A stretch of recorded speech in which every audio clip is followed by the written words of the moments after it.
এরশাদ চাচাকে বলা হয় স্বৈরাচার শাসক। এরশাদ চাচা ক্ষমতা থেকে পদত্যাগ করে জেলে গেছে, দেশ ছাড়েনি। বাপের বেটা দেশ নেত্রী বেগম খালেদা জিয়া জেল খেটেছেন, অসুস্থ হয়ে দেশে পড়েছিলেন। এই তো গতকালকে চিকিৎসার জন্য উনি বিদেশে গেছেন। কি রাজকীয় সম্মান, মা ছিলেন কি মহব্বত, কথা বলেন না কেন? এভাবেই প্রত্যেকটা মাজলুম তার মায়ের কোলে ফিরে আসুক। প্রত্যেকটা মাজলুম মা আর সন্তানের চোখ এইভাবে শীতল হোক, কথা বলে ঠিক না? কি হবে ক্ষণ মুহূর্ত? প্রায় 7-8 বছর পর মা তার সন্তানকে কোলে ফিরে পেয়েছে, সন্তান তার মায়ের কোল পেয়েছে, কথা বলে ঠিক না? রাগ করতেছেন আপনারা? বেগম খালেদা জিয়া চিকিৎসার জন্য বিদেশে গেছেন লন্ডনে। তার কলিজার টুকরা সন্তান জনাব তারেক রহমান, তিনিও লন্ডনে। মাকে ফুলের তোলা দিয়ে রিসিভ করেছেন। মাকে পেয়ে মাকে নিজের বুকের ভিতরে জড়িয়ে ধরেছে, চোখের পানি ছেড়ে দিয়ে মা সন্তান কান্নাকাটি করতেছে। এই দৃশ্য এদেশের হাজার হাজার মানুষকে কাঁদিয়েছে, কথা বলে ঠিক না? সবাই মন থেকে দোয়া করেছে আলহামদুলিল্লাহ। কি দৃশ্য, কি দৃশ্য! উনি দেশের যে কোনো পরিবেশ পরিস্থিতিতে কখনো দেশ ছেড়ে পালাই না খালেদা জিয়া, কথা বলেন না কেন? আর আপনি বড় বড় কথা বলতেন, পালাবো না, হারাবো না, কই পালিয়েই তো গেলেন। নিজের কথাটা তো ঠিক রাখলেন না। আপনি প্রয়োজনে গোপালগঞ্জে যা থাকতেন, কেন এইভাবে চলে গেলেন? পদত্যাগ করে যদি জেলেও যাইতেন, তাও আপনার নেতা কর্মী আপনাকে ধন্যবাদ দিত। 5-7 বছর পরে জেলখানা থেকে বের হইয়া হয়তোবা জামিনে কোনো না কোনো অবস্থায় অবশ্যই বের হইতেন, ফুলের মালা দিয়া আপনার নেতা কর্মী আপনাকে সম্বোধনা জানাইতো, কথা বলেন ঠিক না? কিন্তু পালিয়ে যাবেন, এটা তো কথা ছিল না। আবার মাঝে মাঝে কল রেকর্ড ফাঁস হয়, বলে আমি চট করে ঢুকবেন তো বের হবেন কেন? এত বড় বড় সিয়ার লোক চলে গেলে দেখতে খারাপ, ঠিক আছে? একজন যাবে আর একজন দখল করবে, চেয়ার ফাঁকা রাখা যাবে না। নিজের দেশের চেয়ার নিজেরাই বসা লাগবে। দাদা বসে দিবেন নাকি? ভাই আসেন, আপনি এই পাশে চেয়ার ফাঁকা রাখবেন। কষ্ট হয় নাকি আপনাদের? তো মাঝে মাঝে উনি চট করে আসতে চায়, আমরা বলি আপনি আসেন। এদেশের 18 কোটি মানুষ আপনার দিকে তাকায় আছে, কথা বলে ঠিক না? আপনি আসেন, ববু আইবা, আমার ভাইরা চলেন সামনের দিকে যাই। এই জন্য ক্ষমতা পাইলে সফল হওয়া যাবে না, টাকা থাকলে সফল হওয়া যাবে না, যশ খ্যাতি থাকলে সফল হওয়া যাবে না। আপনাদের এলাকায় একটা বাজার আছে, বাজার মনে করেন সন্ধ্যাবাড়ি বাজার, বাজার আছে। এই বাজারে মনে করেন আল্লাহর একজন বান্দা তরি তরকারি বিক্রি করে, সবজি বিক্রেতা। আজান দেওয়ার পরে মসজিদে গিয়ে যদি সালাত আদায় করে, পৃথিবীর বড় নেতা ডোনাল্ড ট্রাম্পের চাইতে ওই সবজি বিক্রেতার দাম কম না বেশি? একটু জোরে বলেন। কি দেখে বুঝলেন? ঈমান আছে যার, আল্লাহর কাছে দাম আছে তার। ডোনাল্ড ট্রাম্পের ক্ষমতা থাকতে পারে কিন্তু ঈমান নাই। সবজি বিক্রেতার সম্পদ না থাকতে পারে, ক্ষমতা না থাকতে পারে, ঈমান আছে। এই জন্য পরিষ্কার ভাবে বোঝা লাগবে বাজান, ঈমান আছে যার, আল্লাহর কাছে দাম আছে তার, কথা বলেন ঠিক কিনা? এই জন্য ক্ষমতা পাইলে সফল হওয়া যাবে না, টাকা থাকলে সফল হওয়া যাবে না, যশ খ্যাতি থাকলে সফল হওয়া যাবে না। বর্তমান পৃথিবীর আরো বড় বড় লিডার আছে। রাশিয়ার প্রেসিডেন্ট পুতিন, বাংলাদেশের একজন রিক্সা চালক, ভ্যান চালক, লোকটা যদি ইমানদার হয়, আযান দেওয়ার পরে মসজিদে গিয়ে মাথা নত করে যদি আল্লাহকে সিজদা দেয়, ওই পৃথিবীর বড় বড় নেতাদের চাইতে ওই রিক্সা চালক, ভ্যান চালক ইমানদারের দাম কম না বেশি? ভালো করে বুঝবেন, বেঈমানদের ক্ষমতা দুনিয়াতে থাকতে পারে, বেঈমানেরা ক্ষমতার দাম্ভিকতায় দুনিয়াতে টিকে থাকতে পারে। মরার পরে সবগুলো বেঈমানকে পিটাইয়া জাহান্নামে দিবেন তিনি কে? রাগ করতেছেন মনে হয় আপনারা?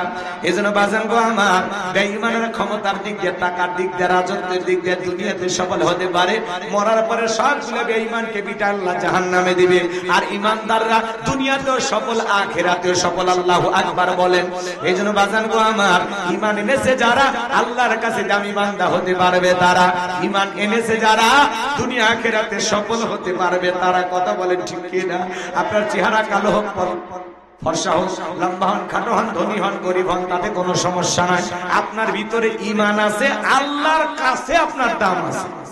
এই জীবনে যদি আল্লাহর কাছে দামি হতে পারে, আর কিছু চাওয়ার আছে? একটু জোরে বলেন না, চাওয়ার আছে? তাহলে আমি বলবো সফল হয়েছে কারা? আপনারা বলবেন ঈমান এনেছে যারা। আল্লাহ বলেন ক্বাদ আফলাহাল মুমিনুন, অবশ্যই মুমিনেরা সফল, অলরেডি মুমিনেরা সফল। সফল হয়েছে তারা, ঈমান এনেছে যারা। আল্লাহু আকবার বলুন। তাহলে আমি বলবো সফল হয়েছে কারা? আপনারা বলতে পারবেন ঈমান এনেছে যারা? পারবেন? তাহলে বলেন সফল হয়েছে কারা? আরেকবার, সফল হয়েছে কারা? মাশাআল্লাহ। এবার শোনেন, ছোট্ট একটা প্রশ্ন করি। একজন অমুসলিম জোহরের নামাজের পূর্বে ঈমান গ্রহণ করেছে, ওই ব্যক্তির উপরে জোহরের সালাত আদায় করা কি? জোরে মাশাআল্লাহ। তার মানে বোঝেন আপনারা ভালো জ্ঞানী মানুষ আছে। শ্রোতারা যদি জ্ঞানী হয় অস্করে শান্তি পাওয়া যায়। কইতে কলিকাতা বুঝে নাই। শোনেন, ঈমান আনার পরে মুমিন জীবনের সবচাইতে গুরুত্বপূর্ণ ইবাদতের নাম হলো সালাত। কিয়ামতের ময়দানে আল্লাহ তাআলা সর্বপ্রথম সালাতের হিসাব নিবেন। কথা বলেন ঠিক কি? রাগ করেন? বিরক্ত হইতেছেন আমার কথা? এই জন্য আল্লাহ তাআলা মুমিন বান্দাদের 7টি বৈশিষ্ট্য, 7টি কোয়ালিটি নিয়ে যখন আলোচনা শুরু করলেন, আমার আল্লাহ তাআলা 1 নাম্বার সালাত দিয়ে শুরু করলেন। আল্লাহু আকবার। এবার গভীর মনোযোগ দিয়ে শুনে যান। মুমিন বান্দার 1 নাম্বার গুণাবলী। যারা যুবক আসছো নিরাশ হয়ে না, তোমরাও যুবক আমিও যুবক, তোমাদের মনের অবস্থাটা কি আমি ভালো বুঝি। কথা কয় না, একবারে নিরাশ হয়ে না তোমরা, ঠিক আছে? একটু অপেক্ষা করো। 4 নাম্বার গুণাবলীতে যুবকদের স্পেশাল আলোচনা আছে। আল্লাহ কবুল করেন। জোরে বলেন আমিন। ভাইয়েরা আমার, চলুন সামনের দিকে যাই। মুমিন বান্দার 1 নাম্বার গুণাবলী, আল্লাহ রাব্বুল আলামিন বলেন আল্লাযীনা হুম ফি সালাতিহিম খাশিউন।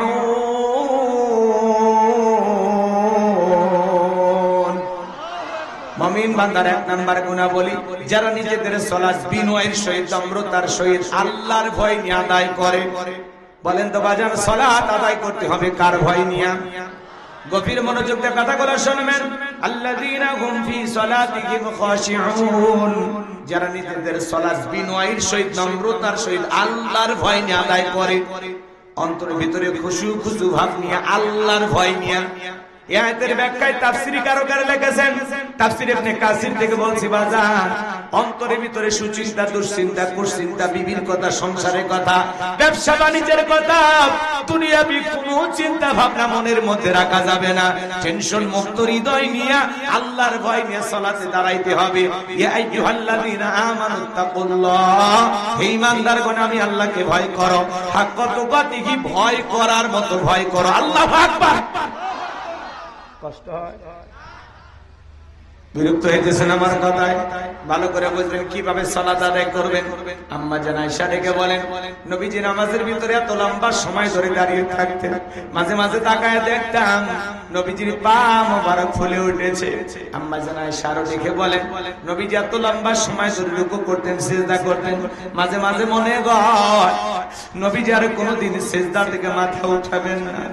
আম্মা জান আয়েশা দেখে বলেন, একদিন দেখি নবীজি সিজদা দিয়া তো কান্না করেছেন, কাঁদতে কাঁদতে সিজদার জায়গাটা পর্যন্ত ভিজে গেছে।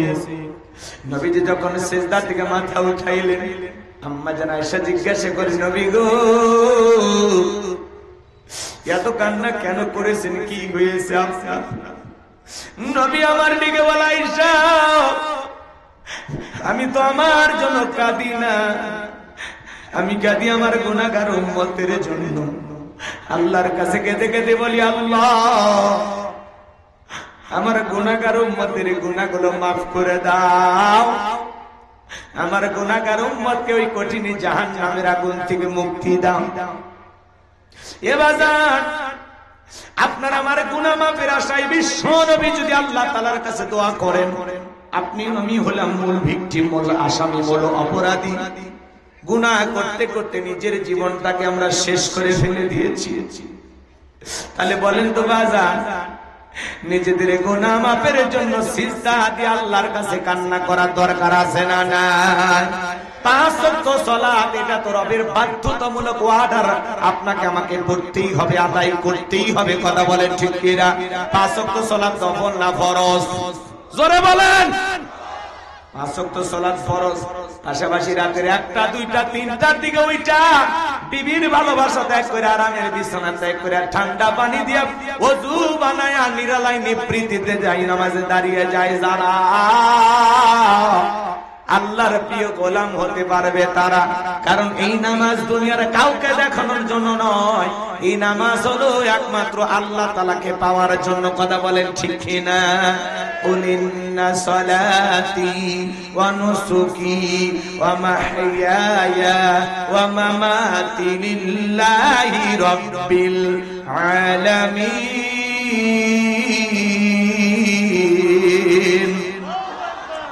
সূরা আনআম আয়াত নাম্বার 162। আল্লাহ রাব্বুল আলামিন জানিয়ে দিলেন, নবীজি আপনি বলুন, আমার নামাজ, আমার কুরবানি, আমার জীবন, আমার মরণ লিল্লাহি রাব্বিল আলামিন, আসমান জমিনের প্রতিপালকের জন্য। তাহলে মুমিন জীবনের সব ইবাদত হবে আল্লাহ তাআলাকে রাজি খুশি করার জন্য। যারা তাহাজ্জুদের যায় নামাজে দাঁড়িয়ে যায় বাজান, যারা তাহাজ্জুদের সালাত আদায় করে, আল্লাহ তাদের মর্যাদা বাড়িয়ে দেয়। আল্লাহু আকবার। তাহাজ্জুদের যায় নামাজে সিজদায় গিয়ে ফিসফিস করে যা বলতেছেন, আপনার এই ফিসফিস আওয়াজ আরশের মালিক আল্লাহর কাছে পৌঁছে যায়। আপনি তাহাজ্জুদের যায় নামাজে ফিসফিস ফিসফিস করে যা বলতেছেন, আপনার এই ফিসফিস আওয়াজ আল্লাহ তাআলা আরশে আজিমে বসে শুনতে পায়। সুবহানাল্লাহ, সুবহানাল্লাহ। এইজন্য আল্লাহ বলেন, والذين يبيتون لربهم سجدا وقياما। সূরা ফুরকানের ভিতরে আল্লাহ পাক বলেন, যারা রাত্রি জাগরণ করে আমি আল্লাহকে সিজদা দেয়, আমি আল্লাহর জন্যই দণ্ডায়মান হয়। আল্লাহু আকবার বলেন। গভীর নিশিতে তাহাজ্জুদ পড়বেন। যারা তাহাজ্জুদের যায় নামাজে আল্লাহর সাথে প্রেম করতে পারে, এদের জীবনে সফলতা, এদের জীবনে হয়রানি পেরেশানি থাকে না, হতাশা থাকে না। এরা চাইতে দেরি, আল্লাহ এদেরকে দিতে দেরি করেন। আল্লাহু আকবার।